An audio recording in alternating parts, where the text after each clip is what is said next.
5월 가정의 달을 우리가 지금 보내고 있습니다.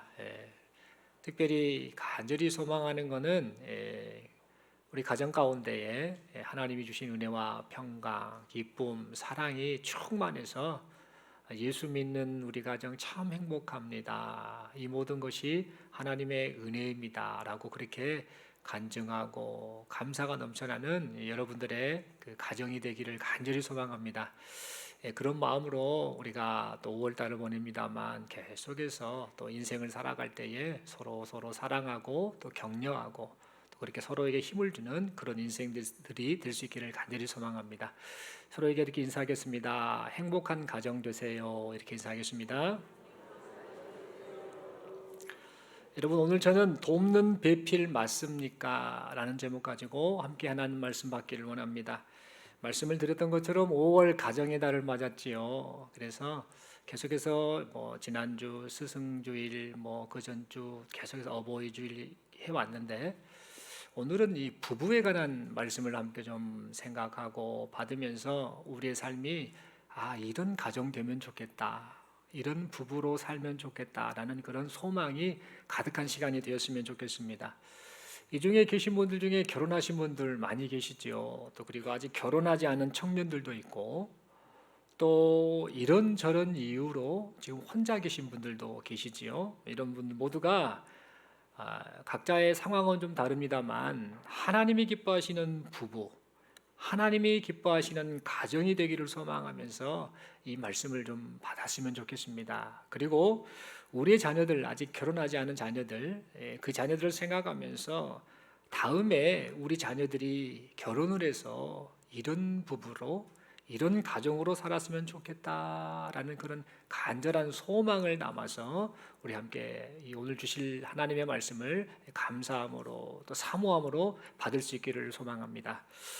여러분, 얼마 전에 TV 프로그램에서요, 남녀 중견 배우가, 남자 배우 한 분과 여자 배우 한 분, 중견 배우, 상당히 경험이 많고 또 경력이 많은 이 남녀 중견 배우가 서로 만나가지고 이런저런 대화를 나누는 그런 프로그램이 방영된 적이 있습니다.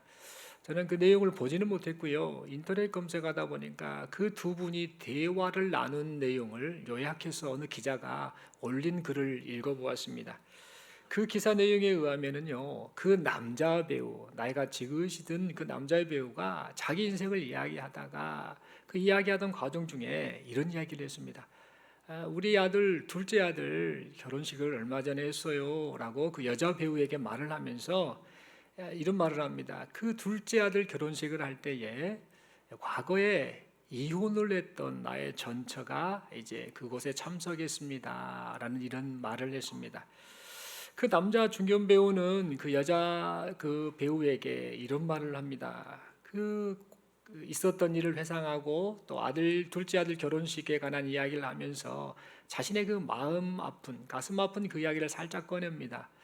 그 과거에 내가 이혼을 했는데 그 이혼을 했을 때 25년 전에 이혼을 했대요. 이분이 25년 동안 아내를 못 만났다가 만났는데 결혼식을 통해서 이혼을 했는데 그 당시에는 나도 부족한 게 참 많았어. 그리고 그때 나는 내 마음 다친 것, 내 마음 상처받은 것, 그것만 생각하고 모든 원인을 상대방, 즉 아내에게서만 찾았었어 라면서 그때 자신의 부끄러웠던 그 마음, 그 모습을 또 생각하면서 그 이야기를 여자 그 중견 배우에게 이야기했습니다. 그러면서 이 말을 한 다음에 그 남자 중견 배우가 그 결혼식 날 그 25년 만에 만난, 이혼한 지 25년 만에 만난 그 아내에게 먼저 말을 건네고 그러면서 따뜻하게 인사를 했다라는 이런 이야기를 했습니다.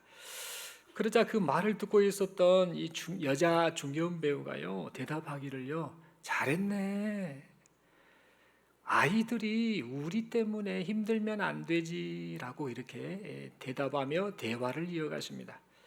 여러분, 이 여자 중견 배우가요, 그 남자 중견 배우의 이야기를 듣고 잘했네. 아이들이 우리 때문에 힘들면 안 되지라고 말을 했던 그 이유는 다름이 아니라 그 여자 중견 배우 역시 이미 이혼을 했던 여인이었기 때문입니다. 그녀는 20여 년의 결혼 생활을 하다가 무슨 이유인지는 모릅니다만 이혼을 하게 됐습니다. 그리고 이혼 후에 이제 아빠가 자녀들을 보기 위해서 집으로 오곤 했겠지요. 그런데 한 번은 이런 일이 있었다고 합니다. 아빠가 아이들을 보러 집에 왔을 때에 집에 왔다가 이야기도 하고 한 시간을 보냈겠지요. 근데 그러다가 이 아이의 아빠가 시간이 되면 또 가야 되잖아요. 집 밖으로 나갈 때에 그 모습을 보던 아들이 아빠에게 인사를 하는데 보통 가정 같으면 어떻게 인사하겠습니까? 아빠 다녀오세요 라고 인사하겠지요. 그런데 그렇게 인사를 하지 않고 아빠 안녕히 가세요 라고 그렇게 인사를 하고 나서는 이 아이가 방에 들어가 가지고 벙벙 혼자 울곤 했다고 합니다. 그래서 이 모습을 보고 있었던 그 여자 중견 배우가요 너무 마음이 아팠답니다. 그러면서 자기 스스로 생각하기를 이혼을 한 것이 너무나 잘못된 일이었구나라는 생각을 했다고 합니다. 그러면서 이 두 분이 이런저런 이야기, 인생 이야기를 나눈 내용이 TV 가운데 방영되었습니다. 여러분, 이처럼 이혼이라고 하는 것이요 가족의 마음을 참 많이 아프게 하는구나라는 사실을 생각하게 됩니다. 그래서 인생을 살면서 진정 겪어서는 안 될 일이 무엇이냐라고 한다면 저는 이혼이다, 이혼하는 것이다라고 감히 말씀드릴 수 있겠습니다. 그런데 여러분, 사람들은요 이혼을 해서는 안 된다라는 사실을 잘 압니다. 누가 결혼해서 이혼할 생각으로 결혼한 사람이 어디 있겠습니까? 누가 이혼을 하고 싶겠습니까? 뻔히 이혼을 해서는 안 된다는 사실을 알면서도 이 배우자와의 여러 그 갈등 때문에 이것을 극복하지 못하고 결국에는 이혼이라는 가슴 아픈 결정을 내릴 때가 있음을 종종 보곤 합니다. 얼마나 안타깝습니까? 우리나라에서도 참 이런 일들이 많이 발생하고 있지요. 그런데 여러분, 더 안타까운 것은 이런 안타까운 일이 성도들의 가정에서도 나타날 때가 있다라는 점입니다. 참 어떻게 해야 되나라는 그런 고민을 참 많이 이야기하는 그런 모습이지요. 여러분, 하나님께서 인간을 만들어 주신 최초 기관, 그것이 바로 가정 아닙니까? 가정에서 하나님의 뜻이 이제 펼쳐져 나가는 그 최초 가장 중요한 기관이 바로 가정인데, 그래서 이 화목한 가정이 되어서 이 가정 공동체를 시작으로 하나님 사랑하고 이웃 사랑을 실천하도록 하셨는데, 안타깝게도 가정이 깨져버리면 어떻게 됩니까? 이 모든 것들이 와르르 무너지는 일들이 발생하고 마는 겁니다. 참 안타까운데요. 그렇다면 여러분, 이런 갈등, 다툼, 이런 것이 분열, 이혼이라는 이런 문제들을 발생하게 하는데, 이런 것들을 극복할 수 있는 비결이 없을까요? 여러분, 하나님께서는 오늘 이 본문 말씀 함께 보셨던 이 말씀을 통해서 그 비결이 있다, 그 방법이 있다라고 우리에게 가르쳐 주시고 있습니다. 오늘 본문 말씀을 보면은요, 모세가 이스라엘 백성을 애굽에서 구원해라라는 이 하나님의 소명을 받고요, 아내된 이 시보라라는 여인, 원래 히브리어 발음으로는 치보라라고 하는데 이 참새라는 뜻을 가진 여인의 이름입니다. 이 시보라와 그의 두 아들을 데리고 지금 예굽으로 향하고 있음을 보게 됩니다. 그런데 이 예굽으로 향하고 있는데 한참을 가다가 숙소에 잠시 머물었을 때에 무슨 이유 때문인지는 모릅니다만 무슨 이유 때문인지 하나님께서 갑자기 모세를 죽이려고 하셨습니다. 여러분, 모세는 하나님께서 애굽으로 가라라고 말씀하셨을 때 예 하고 최종적으로는 순종하는 마음으로 애굽을 향해 지금 가고 있는데 하나님께서 지금 모세를 죽이려고 하셨던 겁니다. 사실 처음에는 모세가 애굽을 가려고 하지 않았습니다. 출애굽기 3장 말씀을 보면 모세는 애굽에 가서 이스라엘 백성을 구원해라라는 이 하나님의 명령을 듣고 어떻게 반응했는가? 저는요, 이스라엘 백성을 애굽에서 구원할 인물이 아닙니다. 저는 능력이 없습니다. 저는 말도 잘 못합니다. 라고 하면서 하나님의 그 명령을 그냥 단호히 거절하였습니다. 그런 모습을 보신 하나님은 계속해서 이 모세를 설득하셨지요. 설득하고 또 설득하셔서 마침내 모세가 하나님의 말씀을 따라 애굽으로 향하게 되었습니다. 여러분 생각을 해보십시오. 이렇게 설득하고 설득해서 그렇게 어렵게 애굽을 향하던 모세를 하나님이 갑자기 죽이려 하셨다라는 사실입니다. 여러분 이 상황이 납득이 되십니까? 납득이 안 되지요. 하나님이 왜 그러셔? 그게 말이 돼? 그렇게 사람을 불러다가 이제 소명을 주시고 애굽으로 보내게 하셨는데, 그렇게 설득시키셨는데 이제 갑자기 가고 있는 모세를 잡아다가 죽게 만드는 상황을 만드셨다? 이게 아무리 생각해도 납득이 되지 않는 그런 상황인 겁니다. 그런데 여러분, 모세의 아내 이 십보라의 행동을 우리가 이 성경을 통해 유심히 관찰해 보면은요, 하나님께서 이렇게 행하셨던 이유가 분명히 있었구나라고 우리는 추측을 해볼 수 있습니다. 여러분 오늘 본문을 보면은요, 이 십보라는 자신의 남편 모세가 위독하다라는 것을 보고는요, 이것저것 약을 구해서 치료를 한 것이 아닙니다. 무엇을 했는가? 지금 약을 구하든 어떤 응급 조치를 하든 뭔가를 해야 되는데 그것을 하지 않고 돌칼을 가져다가, 이스라엘 땅에는 날카로운 돌들이 많습니다. 이 돌들을, 그중에 돌 하나를 가져와서 그 돌칼을 가져다가 자신의 아들들, 이 두 아들의 이 포피를 베어서 할례를 행했습니다.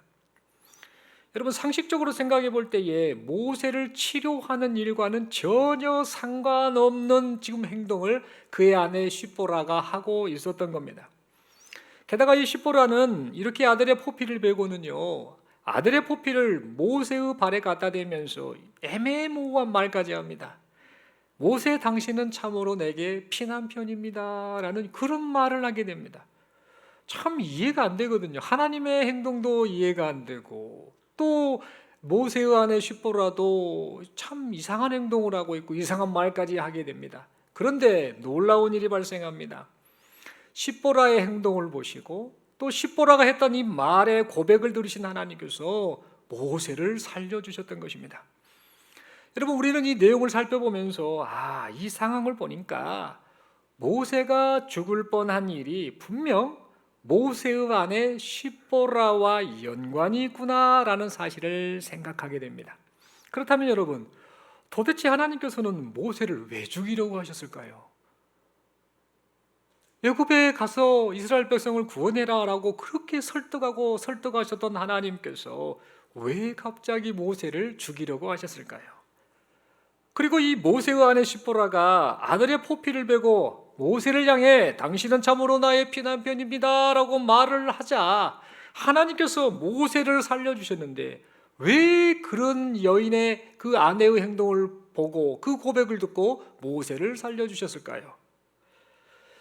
여러분 우리는 이 질문에 대한 이유를요, 모세와 십보라의 결혼 생활을 통해서 찾아볼 수 있습니다. 여러분 본래 모세는요 이스라엘의 레위 지파 출신이죠. 레위 지파 사람인데 태어날 때 그 혈통을 이어받아 태어난 사람입니다만, 기가 막힌 사연을 통해서요 자라기는 예굽 나라 예굽의 공주의 아들로 자라게 되었습니다. 모세가 태어날 무렵에는요 이스라엘 백성들이 예굽 왕으로부터 탄압을 받고 있던 시대였습니다. 왜 탄압을 받았는가? 이것은 이스라엘과 이 예굽의 그 역사 가운데 살펴볼 필요가 있는데, 예굽이 여러 왕조 가운데 과거에 그 요셉이라는 사람 총리 대신 있지 않습니까? 그 사람이 총리 대신으로 활동하던 그 전에 예굽이라는 나라에 그 왕권을 쥐고 있었던 종족이 바로 힉소스라는 종족인데, 이 종족은 셈족 계열입니다. 요셉과 혈통이 비슷한, 이스라엘 백성들과 혈통이 비슷한 그 셈족 계열이 예굽을 통치하였습니다. 그런데 사실 이 예굽은 셈족 계열의 민족이 통치하던 나라가 아닙니다. 예굽 종족, 함족 자체가 따로 그 나라를 통치했는데, 그때 잠시 정권이 확 바뀌게 됩니다. 다른 종족에 의해서 정권이 바뀌게 되었죠. 그런 가운데 요셉이 총리 대신이 되고 이스라엘 백성들이 애굽에 들어가서 정착하게 되고 번성한 민족까지 되게 됐는데, 시간이 흘러서 나중에 지금 이 모세가 태어날 그 무렵에는 이제 본래 예굽을 통치하던 그 왕족 함족 계열의 이 왕족이 예굽을 다시 다스리고 있었습니다. 이때 이 다스리던 이 예구방이 생각을 합니다. 가만 보니까 이스라엘 백성들의 숫자가 엄청나게 많아지는 겁니다. 그때 무슨 생각이 들겠습니까? 과거의 역사를 보니까 이런저런 문제가 있었지. 다른 이방 민족이 세력이 커지면 이제 우리의 정권을 저 민족들에게 빼앗기거나 나라가 위태로울 수 있겠다라고 판단하지 않았겠습니까? 그래서 그것을 판단하고는 저 민족의 숫자를 줄여야겠다. 그것을 위해서 할 수 있는 최선의 방법이 뭔가? 아들이 태어나면 전부 죽여라. 이 씨를 말리는 그런 그 명령을 애굽왕이 내렸던 겁니다. 그래서 이렇게 아이들이 이제 점점 죽어가는 상황일 때에 이때 태어났던 모세 역시 죽음의 위협 앞에 놓여 있었습니다. 그러나 이 모세는요, 하나님의 놀라운 섭리로 예굽 공주의 아들로 입양받게 되었고, 또 더 놀라운 것은 예굽 공주의 이 유모 역할을 한 사람이 누군가? 바로 모세의 친엄마였습니다. 그러니까 이 친엄마가 어려서 모유를 먹이면서 이 모세를 키우는 과정 속에서 무엇을 가르쳤는가? 너는 이스라엘 민족이야. 너는 이스라엘 백성이고 우리는 하나님을 섬기는 성도들이야 라는 사실을 그가 그렇게 이 엄마가 아들에게 가르쳤던 것이죠. 그래서 이 모세가 어렸을 때부터 민족적 정체성 그리고 여호와 중심의 신앙관을 가지고 자라게 되었습니다. 뿐만 아니라 40세가 될 때까지 예굽의 그 최고의 학문을 배우면서 지도자 과정을 밟게 되었습니다. 하지만 이 모세에게 엄청난 그 큰 사건이 하나 발생합니다. 그의 나이 40세가 되었을 때에 가만 보니까 예굽 사람이 자기 민족 이스라엘 백성들을 학대하는 장면을 보게 됩니다. 그래서 굉장히 분노해서 그 예굽 사람을 쳐서 죽이는 일이 발생합니다. 그리고 땅에 묻어버립니다. 모래밭이니까 묻어놨는데 바람이 불었든 어쨌든 간에 그 예굽 그 사람 맞아 죽은 사람이 이제 시신이 이제 눈에 드러나게 된 것이죠. 그래서 발각이 되니까 그 순간부터 이 모세는요, 이제 예굽의 왕자가 아니라 이제 도망자가 되었고 살인자가 되는 그런 신세가 되고 말았습니다. 그래서 모세는 이제 미디안 광야로 도망을 가면서 내 인생 어찌 될 것인가라고 걱정하면서 아무 희망 없는 인생을 살게 되었습니다. 그런데 여러분, 그런 상황 속에서도 하나님께서는요, 모세가 살 길을 열어주셨습니다. 미디안 광야를 떠돌던 모세는요, 미디안 제사장의 딸들을 도와줬다라는 그 인연으로 자연스럽게 미디안 제사장 르우엘의 딸 시보라와 결혼을 하게 됩니다. 그리고 그 집안의 대릴 사위로 그곳에서 살게 됩니다.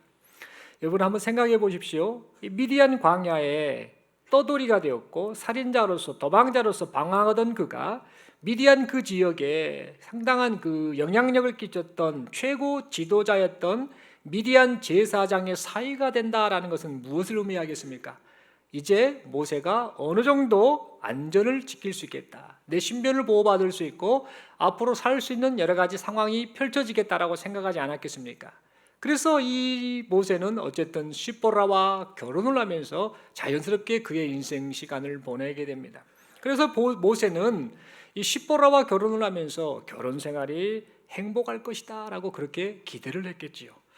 그런데 이 모세의 결혼 생활에는요, 그의 아내 시보라와의 적지 않은 갈등과 다툼이 있었습니다. 여러분, 그렇다면 이 모세와 시보라 사이에 결혼을 했는데 왜 이런 갈등과 다툼이 있었을까? 그리고 그 갈등과 다툼이 구체적으로 무엇이었을까라는 것을 우리는 한번 생각해 보아야겠습니다. 여러분, 모세는요, 자신의 어머니의 영향으로 인해서, 자기 친모의 영향으로 인해서 이스라엘 민족이라는 민족 정체성, 그리고 여호와를 하나님으로 섬기는 신앙 정체성이 있었습니다. 그래서 모세는요, 그 신앙 정체성을 가진 존재, 이스라엘 백성이라는 그 정체성을 가진 존재, 이런 존재로서 다른 이스라엘 백성들이 생각한 것처럼 나는 하나님의 백성입니다 라는 신앙 고백을 담은 할례 행위를 나도 반드시 받아야 되지, 나의 자식들도 받아야 되지 라는 그런 생각을 했습니다. 하지만 그의 부인 이 시보라의 생각은요, 남편 모세의 생각과는 확연히 달랐습니다. 모세의 부인 시보라는 미디안 사람 아닙니까? 이스라엘 백성이 아닙니다. 미디안 사람, 다른 종족입니다. 게다가 모세와 비교했을 때에 자라온 환경이 다르지요. 그리고 언어도 다르지요. 더 중요한 것은 종교가 달랐습니다. 뿐만 아니라 이 시보라는 여호와 하나님을 알지 못한 사람이었습니다. 게다가 그의 아버지 르우벨은 이방 종교의 제사장이었습니다. 그러니까 이 모세와 시보라는요, 여러 가지로 일치된 게 없습니다. 서로 다른 점이 참 많았던 사람들입니다. 어찌 보면 서로 맞추며 살기가 참 쉽지 않았겠다라고 우리는 생각할 수 있지요. 그런데 여러분, 이렇게 살아가던 이들 부부 사이에 갈등과 다툼을 심화시키는 일이 하나 발생하게 됩니다. 그게 뭔가 다름이 아니라 이들 부부 사이에 태어난 아들들이 둘이 있지 않습니까? 게르솜과 엘리에셀. 이 두 아이들에게 할례를 행해야 된다. 아니다. 할례를 행해서는 아니 된다라는 의견 차이가 표출되어 이 갈등으로 그렇게 표출이 되었던 것입니다. 여러분, 이스라엘 사람인 모세는 무슨 생각을 하겠습니까? 자신의 아들들이 이스라엘 백성이라는 정체성을 가지고 하나님의 백성으로 살기를 바라지 않았겠습니까? 그래서 두 아들에게 할례를 행하기를 원했겠지요. 그가 생각하기에 두 아들에게 할례를 행하는 것이 마땅한 일이었습니다. 그것이 이스라엘 민족의 혈통을 잇는 것이고 하나님의 백성이라는 그 신앙관을 잇는 모습이었겠지요. 그러나 아내 십보라의 입장에서는요, 모세가 말하는 그 할례는요, 말도 안 되는 종교 행위에 불과했습니다. 십보라는 분명 이렇게 생각했을 겁니다. 아니, 갓 태어난 아이에게 돌칼을 들고 와가지고 포피를 베어서 할례를 해간다? 그러다가 우리 아들이 병에 걸리거나 피를 흘려서 죽기라도 한다면 어쩌려고 그래? 라고 아마 이렇게 생각을 했을 것입니다. 그래서 이 남편 모세의 말에 절대 동의를 할 수 없었죠. 이것이 계속해서 의견 충돌로 다툼으로 갈등으로 나타났을 것입니다. 하지만 모세는요, 지금 그 신세가 어떤 신세입니까? 말씀드렸던 것처럼 도망자 아닙니까? 미디안 광야에 가서 도망자, 살인자로서 거기에서 정착하되 그의 장인이 누굽니까? 말씀드린 것처럼 미디안 지역의 최고 지도자 중에 하나였던 르우엘 아닙니까? 그곳에서 대릴 사이로 살고 있습니다. 그러니까 이런저런 것을 말할 입장이 안 됩니다. 눈치 보고 살고 있는 것이죠. 대릴 사이로 그렇게 살고 있었기 때문에 할례를 반대하는 지금 아내 십보라의 주장을 꺾을 수가 없었습니다. 그래서 이 두 아들에게 할례를 행하지 않은 채 40여 년이라는 그런 생활, 그런 결혼 생활을 이어왔던 것입니다. 그러면서 아마 이 모세는 분명 이런 과정 속에서도 끊임없이 아내 십보라에게 여호와 하나님을 섬기는 신앙에 대해서 이야기해 왔을 것입니다. 그리고 그때마다 십보라는 어떻게 반응하는가? 남편 모세의 하나님이 도대체 어떤 신이길래 남편이 저렇게까지 이야기할까라고 생각을 했을 것입니다. 그러나 십보라는 여전히 자기 종교, 자기 생각을 고수하며 살아왔던 것입니다.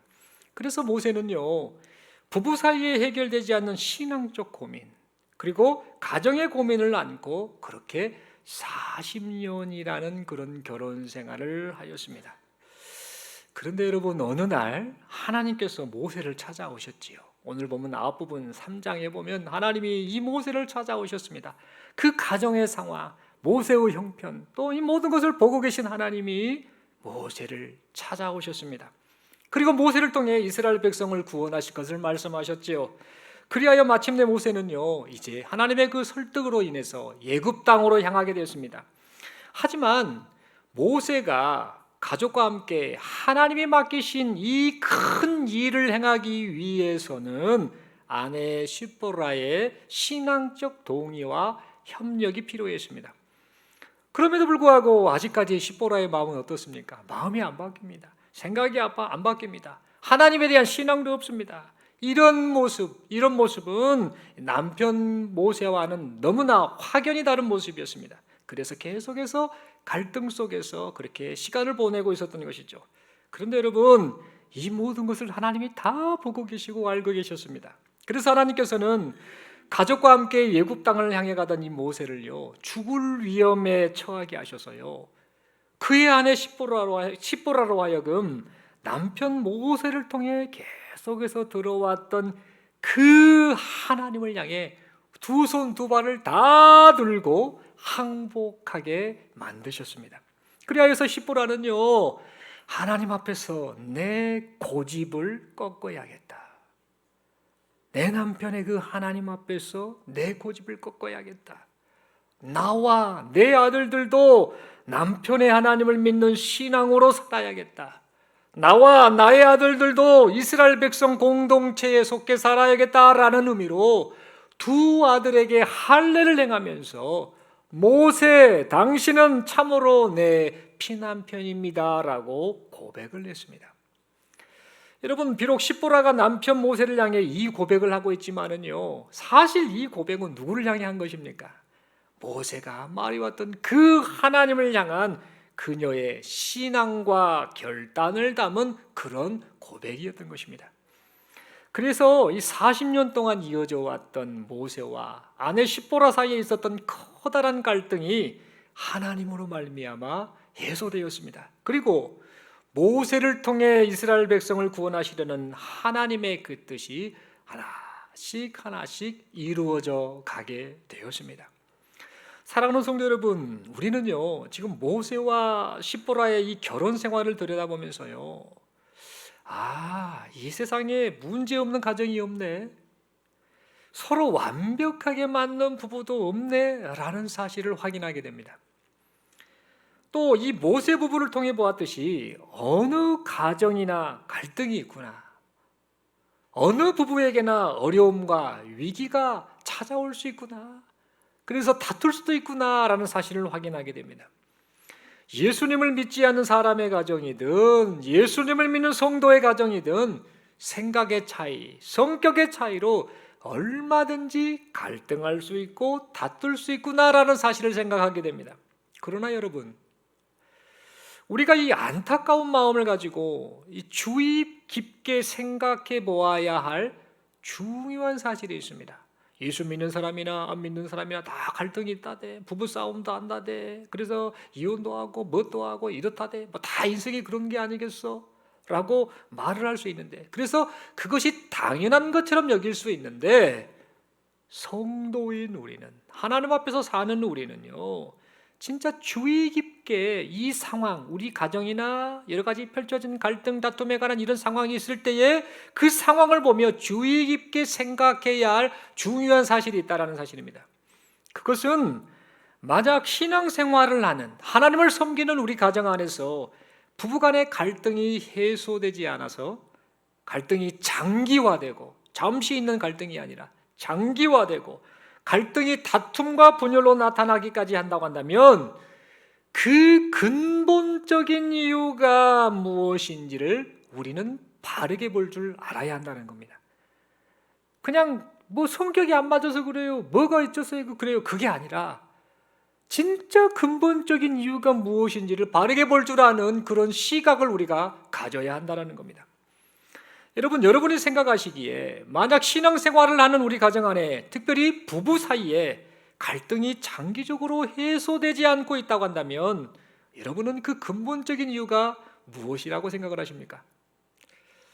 세상에서 말하는 성격 차이 때문일까요? 여러 가지 말다툼이 있는 여러 가지 많은 것들이 원인일까요? 물론 맞습니다. 그럴 수 있습니다. 그러나 여러분, 근본적으로 하나님의 백성으로서, 하나님을 섬기는 자녀로서, 성경의 가르침을 따라 사는 사람으로서 그 이유를 생각해 보자면 그 이유는 다름이 아니라 하나님께서 나 자신과 그리고 함께 사는 배우자와 또 나와 배우자가 함께 연합하여 가정을 이루는 우리 부부를 통해서 지금 이루고자 하시는 하나님의 뜻이 있다라는 사실을 우리가 망각하고 살고 있기 때문입니다. 그래서 이런저런 갈등이 나타나고 다툼이 나타나고 그것이 해소되지 않고 장기적으로 계속해서 갈등 속에서 살다가 결국에는 좋지 못한 결과까지 초래하고 만다라는 겁니다. 여러분, 성경 창세기를 보면은요, 하나님께서는 인간을 창조하실 때에 인간이 하나님의 뜻을 이루는 존재로 살기를 바라셨습니다. 인간의 내 멋대로 사는 존재가 아니라 하나님의 뜻에 부합된 인생, 하나님의 뜻을 이루는 인생으로 살기를 바라셨다라는 겁니다. 그 목적을 가지고 사람을 창조하셨지요.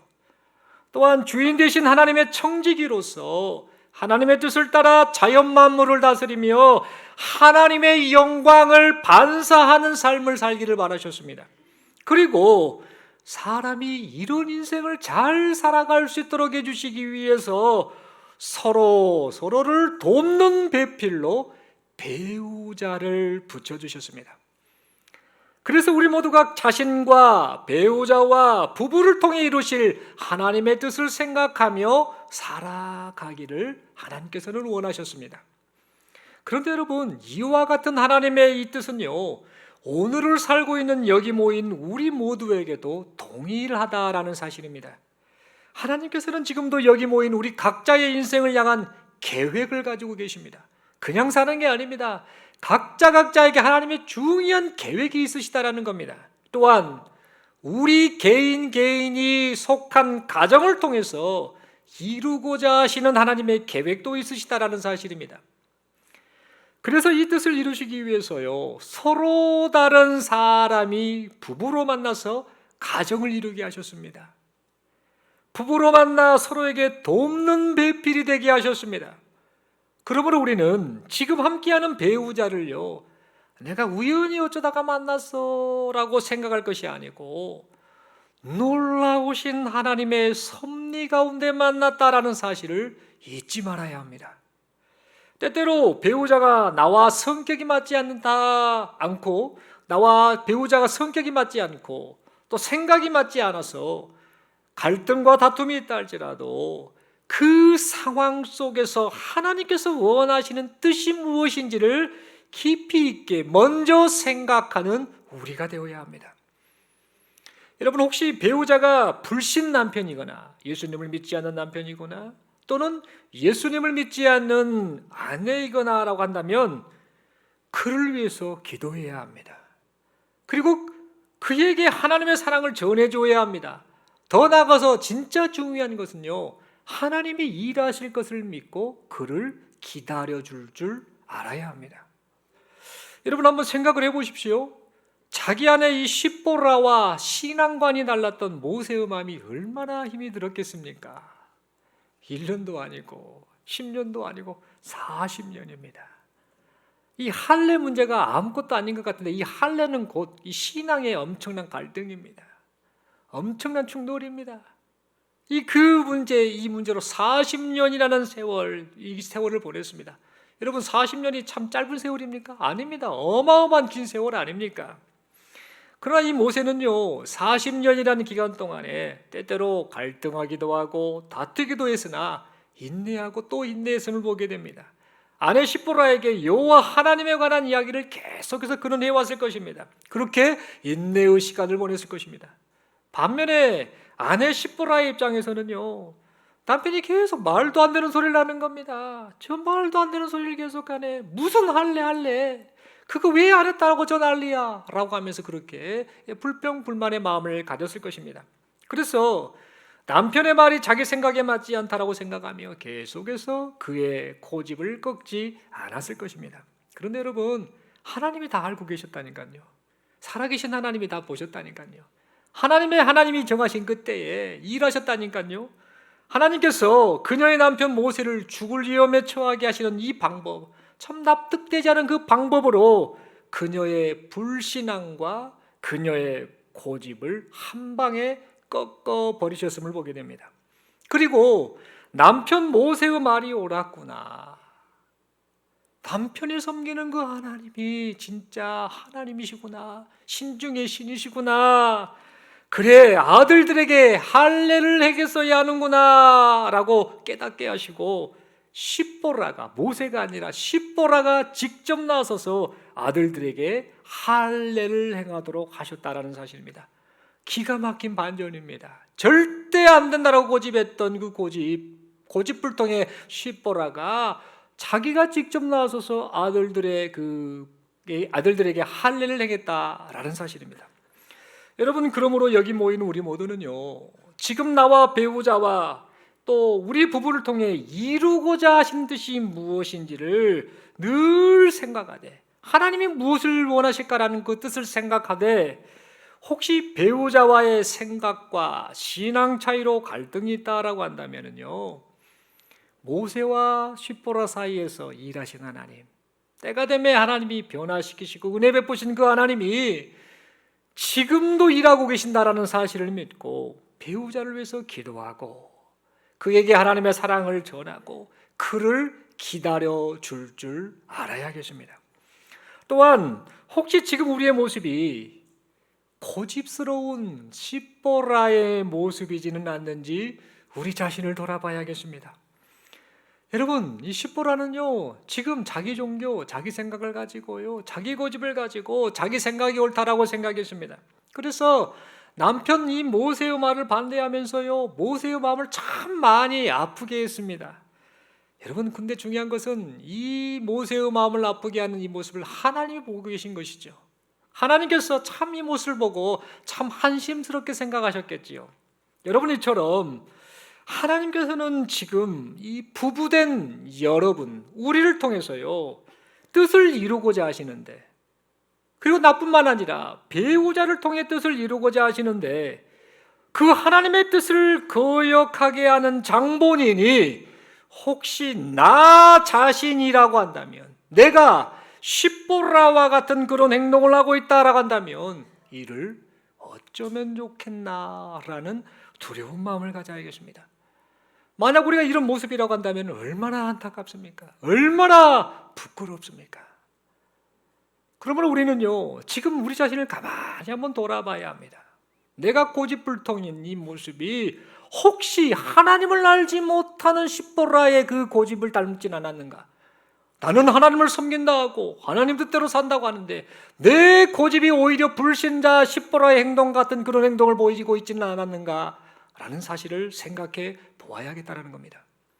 사랑하는 성도 여러분, 그러므로 우리 모두는 인생을 살아가되 무엇보다도 나 자신과 배우자와 부부를 통해서 이루어 가실 그 하나님의 뜻이 있다라는 사실을 명심하며 살아가길 바랍니다. 그리고 하나님께서 우리를 통해서, 이 가정을 통해서 뜻을 이루어 가시려고 돕는 배필인 배우자를 만나게 하셨고, 또 뜻을 이루어 가시려고 우리 자신이 배우자를 돕는 배필로 살게 하셨다라는 사실을 잊지 않기를 바랍니다.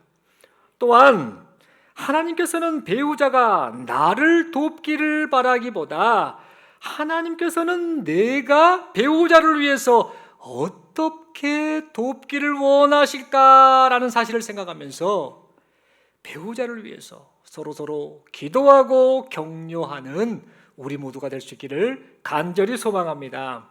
말씀의 결론을 맺습니다. 한 가지 이야기를 드리겠습니다. 어느 교회에 환갑을 넘긴 집사님 부부가 있었다고 합니다. 이 집사님 이 부부는요, 하나님의 말씀대로 살려고 그렇게 애쓰는 분이셨답니다. 하나님의 말씀에 순종하는 것이 하나님을 기쁘시게 하는 것이다 라고 생각하면서요, 하나님 말씀대로 철저히 우리가 한번 순종하며 살아보세요라고 하며 이 부부가 의기투합해서 마음을 모아서 그렇게 하나님 말씀에 순종하려고 했다고 합니다. 그래서 늘 하나님을 사랑하고 이웃을 사랑하는 인생, 하나님 말씀대로 사는 인생을 살려고 노력을 했지요. 그래도 가끔씩 이렇게 마음이 잘 모아지는 부부라 할지라도 가끔씩 부부싸움을 했답니다. 근데 부부싸움만 하는 게 아니라 또 화해도 기가 막히게 잘했던 부부라고 합니다. 그래서 어느 날 이 사실을 난 그 교회 목사님이요, 그분들에게 아니 이런저런 이야기를 들어보고 상황을 보니까 두 분은 참 싸웠다가 화해를 참 잘하세요. 그 비결이 도대체 뭐예요? 라고 그렇게 물었다고 합니다. 그랬더니 그 집사님이 가만히 생각하다가 대답을 했습니다. 그 남자 집사님이 비결이요? 그건요 하더니 그건 바로 이겁니다. 여보, 해가 지는구먼이지요 라고 대답했다고 합니다. 뭔 말인고 여러분 궁금하시죠? 다름이 아니라 이 부부싸움을 막 하지 않습니까? 하려고 한 게 아니라 뭐 이런저런 갈등을 하겠지요. 그래서 막 속이 상하고 막 분이 막 끓어오르고 막 어쩔 줄 몰라가서 그러겠지요. 분이 가시지 않으면 이 부부가 어떻게 하냐면요, 서로 쳐다보지도 않습니다. 응? 하고 삐져가지고 등 돌리고 말도 않고, 이 부부도 역시 그렇게 했답니다. 그렇게 하다가 어떤 심한 경우는요, 이게 막 그 감정이 잘 풀어지지 않아서 오랜 시간을 보내도 계속해서 갈등과 다툼의 모습으로 그렇게 반응할 때가 많다랍니다. 그러다가 그렇게 시간을 보내는데 시간이 흘러서 해가 뉘엿뉘엿지기 시작하면은요, 그들이 배웠던 하나님의 말씀, 에베소서 4장 26절 말씀이 생각이 난답니다. 해가 지도록 분을 품지 말며라는 이 말씀이 딱 생각나니까 해가 지는 것을 보면서 어쩌면 좋나라고 하면서 그들 두 사람의 마음이 막 바빠지기 시작한답니다. 그러다가 해가 넘어가기 직전에 이제 어느 한쪽이 서로 눈치를 보죠. 네가 먼저 사과해. 아니야, 네가 먼저 사과해. 서로 눈치를 보고 있겠죠. 이런 이 두 부부가 보다 이 해는 이제 뉘엿뉘엿 지려고 하니까 그때 그 중에 한 편이 말을 건넵니다. 여보, 해가 지는구먼. 이렇게 말을 하니까 그 말을 듣고 있었던 다른 아내가 됐던 남편이 되었던 한쪽이 이렇게 대답합니다. 그래요? 알았어요. 라고 이렇게 대답을 하면서 그 시간으로 부부싸움을 종료한다고 합니다. 그리고 나서 이제 부부싸움을 그만 싸우고 나서 어쨌든 밥을 먹습니다. 저녁밥을 딱 먹고 감정을 딱 삭힌 이후에 서로 조금씩 양보하고 이해하면서 대화로 문제를 하나씩 해결하면서 지금도 그렇게 행복하게 살아가고 있다라고 합니다. 하나님의 뜻에 부합된 인생을 이 부부가 그렇게 살고 있는 것이죠. 사랑하는 성도 여러분, 우리도 좀 이렇게 살았으면 좋겠다라는 생각을 해보게 됩니다. 여러분, 성격도 다르고 생각도 다르고 자라온 환경도 다른 이 남녀가, 전혀 다른 남녀가 부부로 살다 보면은요, 어찌 갈등이 없겠습니까? 다툼이 없겠습니까? 그러나 여러분, 지금 우리 모두가 하나님 앞에서 살고 있다라는 사실, 그리고 하나님께서 나와 배우자와 우리 부부를 통해서 뜻을 이루고 계시다라는 사실을 생각하면은요, 가정 안에서 서로 이해하고 포용하고 기도해주고 독려하는, 돕는 배필로 우리가 살아갈 수 있지 않겠습니까?